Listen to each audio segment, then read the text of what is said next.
Hello, welcome to CSC Sports. I'm your host, Jay Howard. And first off, I want to thank you, the fans, for supporting us in our first season.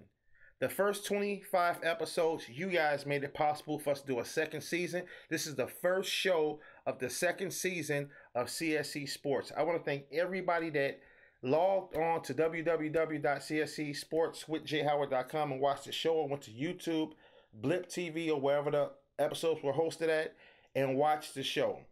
Even some of the people on Facebook, not all the people on Facebook supported me. It's a shame, but moving on to all the people on Facebook or whoever that watched my show, pass the link on. Thanks for watching it. We got over 100,000 views for the first season. I think we got around 48,000 on Blip and probably around 50 something on YouTube, or vice versa. I'm gonna post it anyway. It's gonna be going across the screen to let you guys know that you have been supporting the show. So thanks. So we want to start this second season off by talking about the NBA playoffs. Jerron Bland, the best co-host in the land, are you there? Yeah, I'm here, man. How you doing? I'm good, man. I just gave a shout out to all the fans that supported the first season. You know, this is the official second season of CSC Sports, and we want to start it off with the NBA playoffs. Give me the top teams in the NBA playoffs. In the West. We're going to start with the West.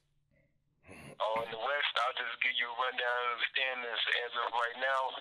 Number 1, we got Oklahoma City. Number 2, San Antonio. Number 3, the LA Lakers. Number 4, the LA Clippers. Number 5, Memphis. Number 6, Dallas.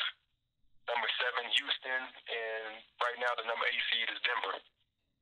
Yeah. Now, out of the top 8, I mean, those are the top teams as we speak today. The season is still in effect, so it's not over with. The top 4 out of the 8 teams that's possibly going to be in the playoffs. Say it started today, and these teams were the playoff teams.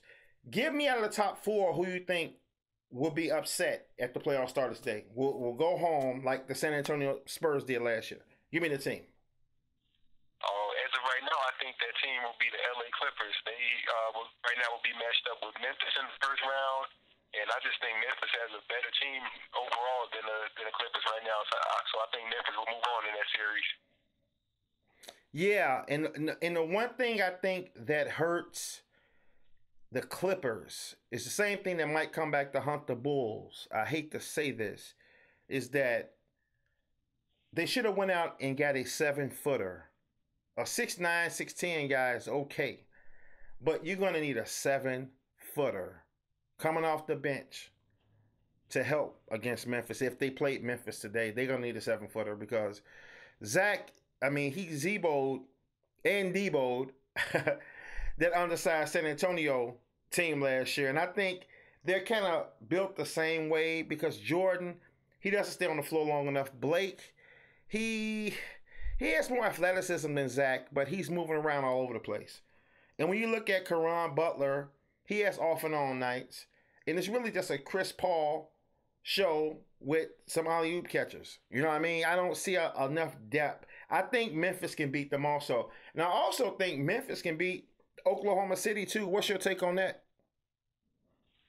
Yeah, I definitely think that could happen. I mean, Memphis right now, they're coming together as a team. They got everybody healthy for the first time all season.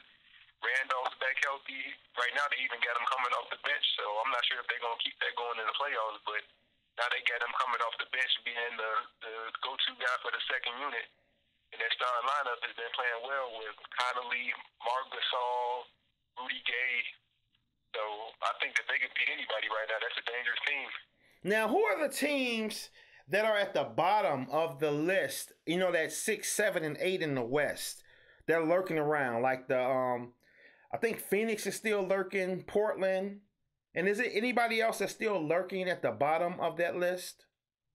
Yeah, as of right now, like the 6 through 10 right now, you get Dallas, Houston, and Denver all have the same record.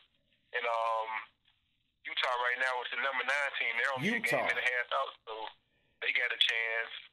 Phoenix is 2 games out. They got a chance. I think Portland might be done. They're actually 4.5 games out, but they just lost LaMarcus Aldridge for the season. He just had season-ending hip surgery today, I believe. So that's gonna hurt their chances. But Utah and Phoenix still have a chance to get in there if they finish strong. Okay, now this the part that's kind of funny to me saying this, especially because if you I wouldn't say this 2 years ago or 3 years ago, but I'm saying this. I'm gonna say it in 2012. It's kind of funny what I'm about to say. I'm actually pulling for Steve Nash and the Phoenix Suns to make the playoffs. It's just something about the way Chris Paul and Dwayne Wade and LeBron James and Carmelo Anthony and Amari Stoudemire and Dwight Howard, the way they've been doing business, wanting to go to teams and leave franchises and go to other franchises to be in the limelight and to play with younger players. I kind of want all the old dogs, you know what I mean, the ball